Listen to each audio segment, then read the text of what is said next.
Bienvenidos a este webinar de Dr. Sar Institute, en el que vamos a abordar nuevas oportunidades y retos en el ámbito del gluten y la nutrición. Mi nombre es Ismael San Mauro, soy dietista nutricionista, doctor en ciencias biomédicas y el director del Grupo CINUSA, Centro de Investigación en Nutrición y Salud. Este webinar durará aproximadamente 30 minutos. En el apartado a la derecha tendrán una ventana para formular distintas preguntas que se irán respondiendo a lo largo del webinar. Aquellas que no se respondan durante todo el proceso se podrán responder vía email en las próximas horas. En el día de hoy vamos a abordar temas relacionados con el gluten, la celiaquía, la alergia a trigo, la sensibilidad a trigo o a gluten no celíaca y los problemas relacionados con la nutrición en estas sintomatologías o patologías. Con respecto a qué es cada cosa, la celiaquía, como sabéis, es un problema, un trastorno asociado a la ingesta de gluten que cursa con anticuerpos positivos a las proteínas que forman el gluten, con un genotipo concreto que es DQ2 o DQ8, que pueden ser conjuntos, es decir, pueden estar los dos o puede estar solo uno de ellos. Debe existir enteropatía cuando hacemos una gastroscopia, una enteroscopia, y debe haber sintomatología cuando ingerimos el gluten. Recientemente, la comunidad médica y científica ha establecido cómo estas personas pueden tener una predisposición genética durante toda la vida y desarrollar la enfermedad a nivel del adulto. La alergia a trigo, sin embargo, cursa cuando hay una interacción con el sistema inmunitario, mediado por anticuerpos y hemoglobina E, hemoglobina específica, a las proteínas del trigo. Y la sensibilidad a trigo no celíaca o la sensibilidad a gluten no celíaca es un espectro, un síndrome que es más reciente, donde se tienen que haber descartado previamente las otras dos enfermedades y que cursa para el paciente como la misma enfermedad. Es decir, a nivel sintomatológico es como si fuese un celíaco que no tiene la celiaquía. ¿Cómo se diagnostica? Pues las últimas evidencias, los últimos estudios, lo que abordan es un cribado, un score en el que vamos puntuando distintos síntomas y hacemos la reintroducción y la exclusión de gluten y valoramos si hay una reducción de los síntomas. Sin embargo, todavía se debe seguir investigando en qué nuevos marcadores o biomarcadores tenemos para poder diagnosticar esta enfermedad y este nuevo espectro de enfermedad. En el día de hoy, especialmente me centraré en el último que os he comentado, en la sensibilidad a trigo o a gluten no celíaca, porque este es posiblemente el que genera más controversia, del que tenemos menos información y en el que quizá los profesionales tengamos que actualizarnos para poder dar respuesta a lo que la sociedad nos pide y a lo que la comunidad médica nos pide. Desde el punto de vista de la sociedad, para observar el interés que hay alrededor del gluten y de las dietas sin gluten, podemos ir a buscadores como Google, que nos establecen un poco cuáles son las tendencias de las búsquedas. Cuando comparamos las búsquedas de gluten o dietas sin gluten frente a otras enfermedades, como por ejemplo la diabetes o el cáncer, que no dejan de ser la segunda causa de muerte o la cuarta causa de muerte, vemos que las búsquedas son muy similares en cuanto al resultado que ofrecen. Esto quiere decir que hay un gran impacto, un gran interés de la sociedad en estos temas. Una de las cosas que nos resultaron interesantes era observar cómo las personas hacían búsquedas relacionadas con el gluten y otras enfermedades, como por ejemplo la artritis, la tiroides, el acné, etc. Esto nos llevó en 2014 a realizar una revisión bibliográfica de la literatura científica en la que observamos cómo otros grupos de investigación también habían abordado este tema. ¿De qué forma lo hacían? En esos estudios descartaban a aquellas personas que tenían celiaquía y incluso en esas personas observaban cómo la dieta sin gluten o la ingesta de gluten estaban relacionadas con distintas enfermedades. ¿Con qué enfermedades? Con enfermedades neuronales como ataxia, como esquizofrenia, como trastorno bipolar, como depresión, algunas digestivas como síndrome de intestino irritable o colitis, o otras enfermedades del sistema nervioso central o neurológicas especialmente.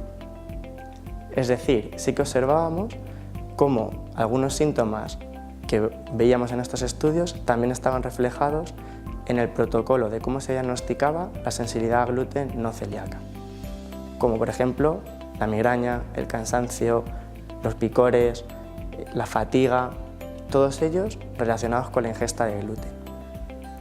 A nivel de clínica, nos parecía interesante poder abordar estos síntomas con nuestros pacientes, porque los veíamos muy frecuentes.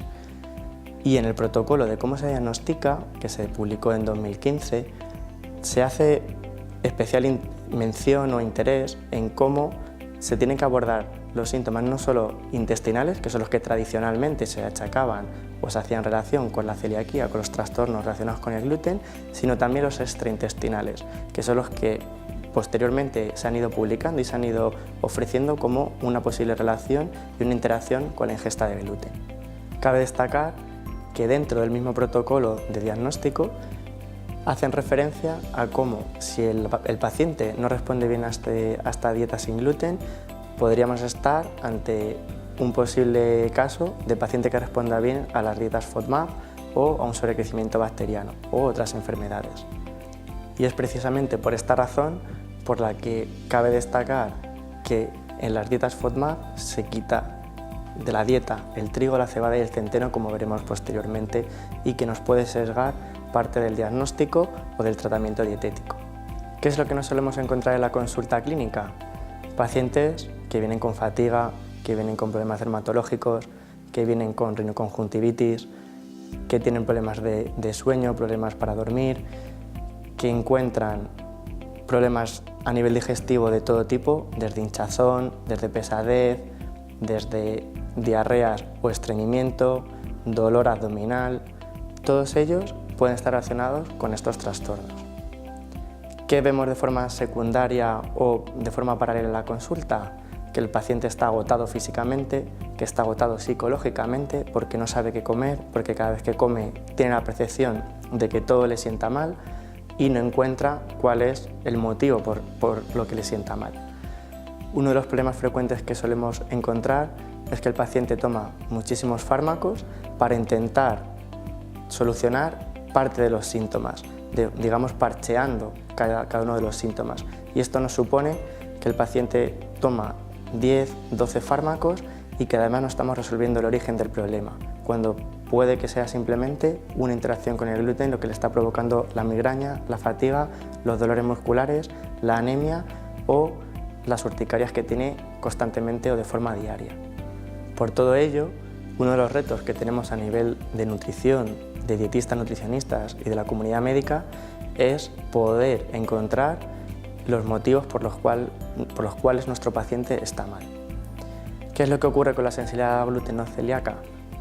Que una vez que hemos a veces mareado al paciente y le hemos dicho vamos a ver si es celiaquía, hacemos todas las pruebas y por ejemplo no tiene los anticuerpos, que a nivel de protocolo médico el primer punto normalmente siempre suele ser hacer una analítica de sangre donde medimos los anticuerpos, porque de esta forma descartamos si es celiaquía o por lo menos que no la tiene en ese momento. ¿Qué es lo que ocurre? Que a veces se le transmite al paciente el gluten no es el problema, por lo tanto tienes que comer gluten o puedes comer gluten, pero la persona sigue refiriendo ciertos problemas.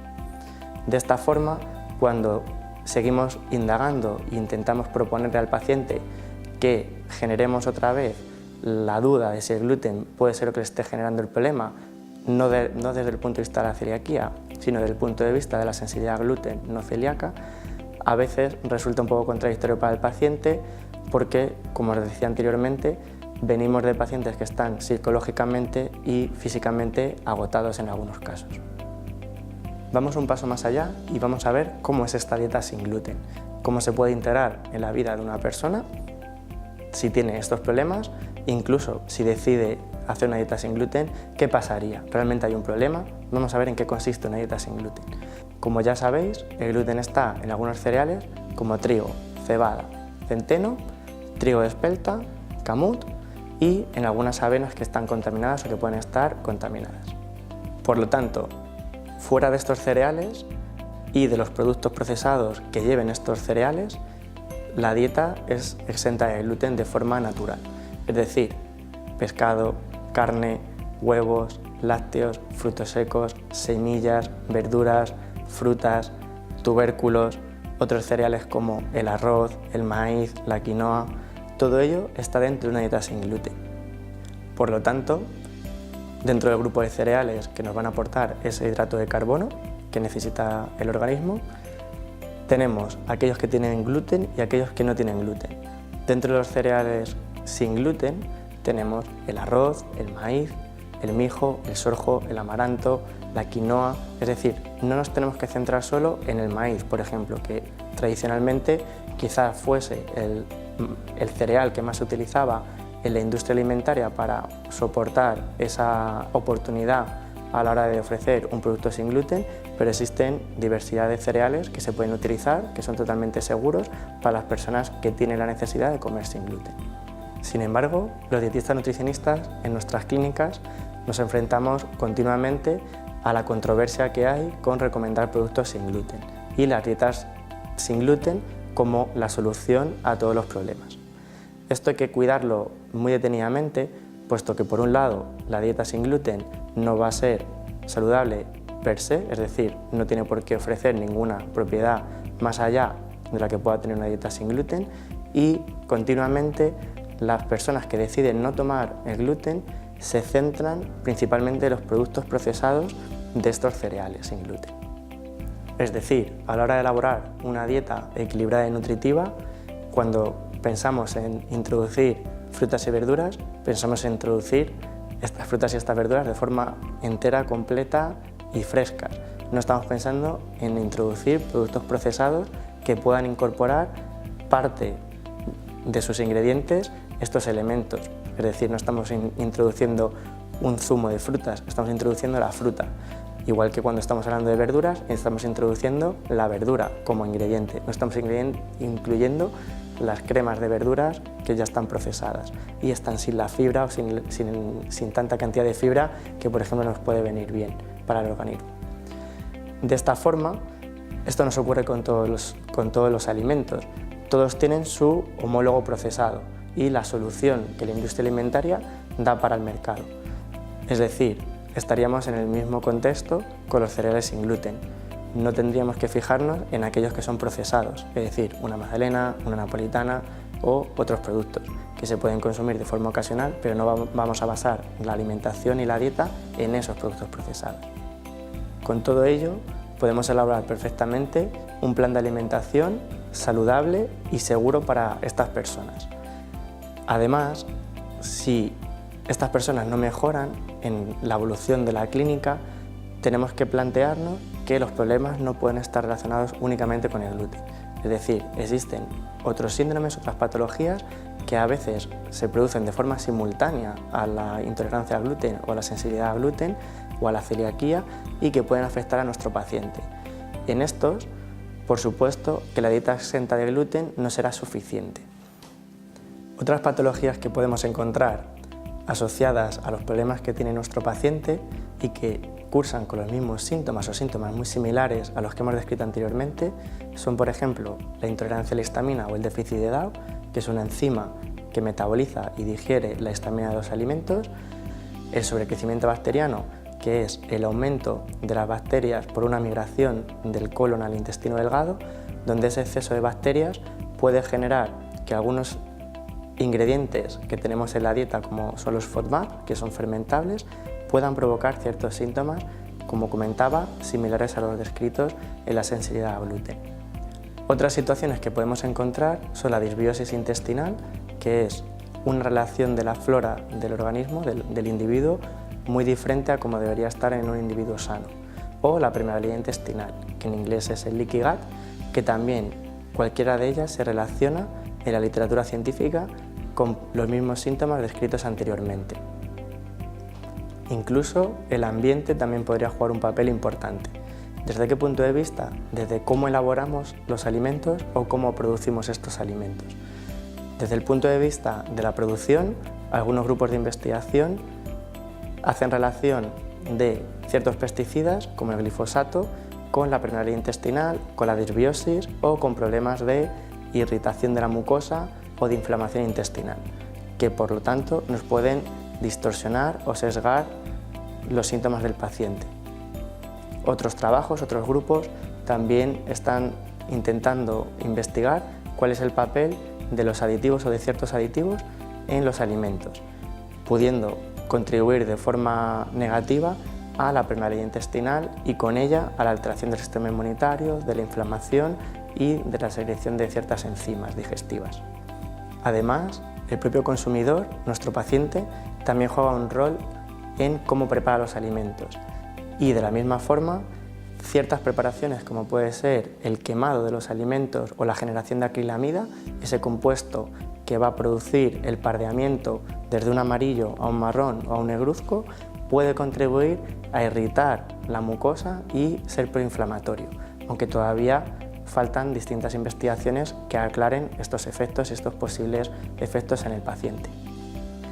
Por todo ello, es por lo que tenemos que focalizarnos, o por lo que de mi punto de vista me gusta relacionarlo siempre con la sensibilidad a trigo no celíaca en lugar de la sensibilidad a gluten no celíaca, porque es dentro del cereal entero, donde distintos grupos de investigación están poniendo sobre la mesa que parte de los problemas no solo es el gluten, sino son estos compuestos fermentables como pueden ser oligosacáridos o fructanos, que son algunos compuestos dentro de la lista de los FODMAPs, o por ejemplo las ATIs, que son inhibidores enzimáticos de la amilasa y la tripsina. Todo ello va a contribuir a que de una forma u otra nuestro paciente pueda tener mayor inflamación intestinal, peor las mucosas, es decir, una mucosa mucho más irritada y una microbiota con un peor poder de protección. Por lo tanto, ¿podría llevar una dieta sin gluten cualquier persona de forma saludable y nutritiva? Por supuesto que sí, porque como decíamos anteriormente, componer una dieta sin gluten estaría formada de aquellos elementos que no tienen esos cereales con gluten, que sería la fruta, la verdura, la legumbre, los frutos secos, el pescado, la carne, es decir, todo lo que conlleva una dieta equilibrada y nutritiva. Ahora bien, vamos a darle un poco la vuelta y vamos a ver dónde está el problema o por qué el gluten parece como una alarma cuando lo vemos en una dieta o en un medio de comunicación y demás. Si decimos, ¿por qué no sigues una dieta sin manzanas, sin arroz? A nadie le sorprendería. Nos quedaríamos como en una cara un poco sorprendida desde el punto de vista nutricional, como dietistas, nutricionistas, y diríamos, ¿sin manzanas? ¡Qué raro! ¿Dónde está el problema? Pues exactamente igual con el gluten. El gluten para la persona no es esencial. Es la industria alimentaria la que sí que utiliza el gluten de forma más rutinaria para conseguir ciertas propiedades que es complicado conseguir sin esta proteína. Es por ello que no solo encontramos el gluten en productos procesados de los cereales que lo contienen, sino también en productos cárnicos, en productos envasados a base de zumos, de frutas, por ejemplo. Por lo tanto, hay que ver siempre el etiquetado. En conclusión, la dieta sin gluten va a ser ventajosa o beneficiosa para aquellas personas que tienen problemas relacionados con el gluten, pero no va a otorgar ningún beneficio a aquellas que no tienen estos problemas. ¿Cuáles son los retos que nos encontramos los nutricionistas en la consulta? Que la población general ya tenga problemas relacionados con el gluten o, sin estos problemas, intenta consumir o preferiblemente consume alimentos que no son para nada saludables y no están dentro de la dieta equilibrada y nutritiva, como puede ser bollería, productos alcohólicos. ¿Qué es lo que solemos encontrar? Que los pacientes que tienen que hacer una dieta sin gluten buscan preferiblemente estos alimentos y se focalizan en ellos, cuando estos no están dentro de una dieta equilibrada ni variada. Realmente, dentro de una dieta sin gluten, los elementos que son más tradicionales dentro de la dieta mediterránea sería el pan y la pasta. Los demás entran dentro de un consumo más ocasional a la hora de recomendárselo a la población o a una persona o a un paciente, puesto que son productos más procesados y no estarían dentro del consumo frecuente en una dieta equilibrada. Además, me gustaría compartir con todos vosotros ciertas noticias que están sacando los medios de comunicación y que de alguna forma generan más controversia en cuanto a las dietas sin gluten. Por ejemplo, las dietas utilizadas por las celebrities sin gluten para la pérdida de peso. Como es evidente, este tipo de dietas no está indicado para perder peso, sino la dieta variada, equilibrada y basadas en estrategias de cambio de hábitos. Por otro lado, puede que hayáis visto una noticia muy reciente que hacía mención de cómo un bebé había fallecido en Bélgica por ingerir una dieta sin gluten con solo 7 meses. Realmente, cuando vamos a la nota de prensa y vemos qué información nos están dando a través del medio de comunicación, vemos, observamos o apreciamos que realmente la dieta que estaba siguiendo el bebé era una dieta posiblemente incompleta. Incluso en la autopsia se hace referencia a que no había nada en el estómago, es decir, los padres no estaban alimentando a este bebé, y además con 7 meses la dieta que debería seguir el bebé puede ser perfectamente sin gluten, con lo cual no es un problema del gluten, sino que el medio de comunicación lo ha resaltado y genera esa controversia, esa confusión, y que realmente se hable de esa noticia. Por último, quería comentaros una noticia que hacía referencia a un estudio en el que relacionaban la ingesta de dietas sin gluten con mayor enfermedad coronaria o cardiovascular. Este estudio, realizado en Estados Unidos, del estudio de la Corte del Nanes, es un estudio observacional, y lo que ellos mismos concluyen es que la dieta sin gluten posiblemente tuviese una ingesta menor de fibra y que eso a la vez pueda ser un factor de riesgo para las enfermedades cardiovasculares. Sin embargo, en el titular de la nota de prensa hacían mención a cómo la dieta sin gluten podría ser perjudicial para la salud y para la enfermedad cardiovascular. Es por ello que nosotros, como profesionales sanitarios, debemos de contrastar la fuente original y ver si efectivamente esta es la información que nos estaba dando el estudio, para de esta forma poder facilitar la información correcta a nuestros pacientes y no generar una alarma social. A colación de lo anterior, me gustaría recalcar cómo tradicionalmente siempre hemos pensado que los productos sin gluten contienen más azúcar, más grasas saturadas y más aditivos para compensar esas texturas, pero actualmente la oferta ha cambiado muchísimo y en el mercado encontramos de todo. Productos que son más saludables y productos que son menos saludables, y es la persona los que tiene que conocerlo a través de la lectura del etiquetado, al igual que el profesional sanitario. A modo de conclusión, me gustaría incidir en ciertas ideas claves. La primera es que la dieta sin gluten es la indicada para personas que sufren de celiaquía, de alergia a trigo o de sensibilidad a gluten no celíaca. Es importante descartar otras enfermedades o síndromes para valorar clínicamente a nuestro paciente de forma integral y poder utilizar y recomendar el tratamiento dietético más conveniente. Y además cabe destacar que este cambio de dieta a una dieta sin gluten debe ser realizada por un profesional sanitario. Ni el gluten ni los productos sin gluten son esenciales en la dieta de ninguna persona, al igual que no lo son otras proteínas u otros alimentos. Una dieta sin gluten, variada y equilibrada, es completamente segura para toda la población. Ahora bien, la dieta sin gluten no es ni más ni menos saludable que otro tipo de dietas para la población general. Como se ha repetido a lo largo del webinar, la dieta sin gluten solo estaría indicada en personas con trastornos relacionados con el gluten. Dentro de la dieta equilibrada y variada existen alimentos que son de consumo ocasional, como puede ser la bollería o las bebidas alcohólicas, y estos no deberían estar en la alimentación de cada persona de forma frecuente, ya sea una dieta con gluten o sin gluten. Por último, las personas, los profesionales sanitarios y los medios de comunicación tenemos que hacer un esfuerzo en no generar alarma social de ciertas noticias relacionadas con algunos estudios o simplemente con la moda de la dieta sin gluten. Muchas gracias a todos por su atención y asistencia a este webinar sobre nuevos retos y oportunidades en nutrición y gluten ofrecido por Dr. Sear Institute. Espero que el contenido de este webinar les haya resultado interesante.